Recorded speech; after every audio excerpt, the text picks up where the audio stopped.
Giving grace doesn't excuse what happened. I think we all need and deserve a lot more grace than the world gives us, and that we often give ourselves. So I'm all for it. And one of the tricks or dangers, that sounds so crazy.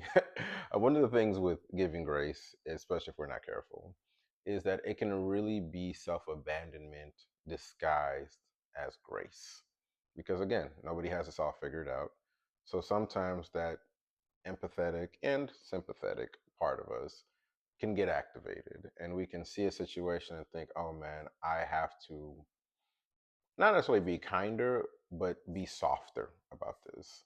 And I'm not saying have a heavy hand, because I don't think that solves situations or finds ways to repair either.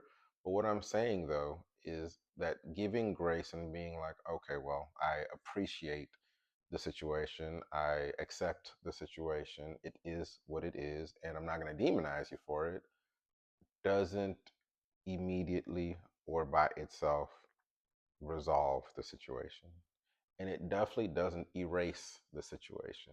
So then the question becomes how to practice grace with boundaries, how to practice grace as an act of self love and not an act of self abandonment. Because if you're not careful, the concept of giving grace, practicing grace, quickly turns into just letting go of the things that matter to you, accepting responsibility for fixing things that you never broke, or just letting the world walk all over you and thinking that just because nobody has it figured out, you have to be the one that winds up becoming like the sacrificial lamb or something like that. I don't know.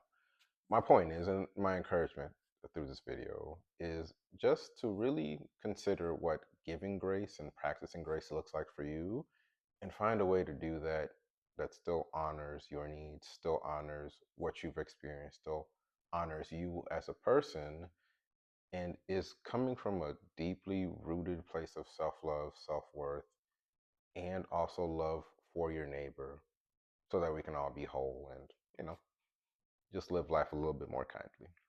I hope this video serves you well, and I hope you have a great rest of your day. Take care.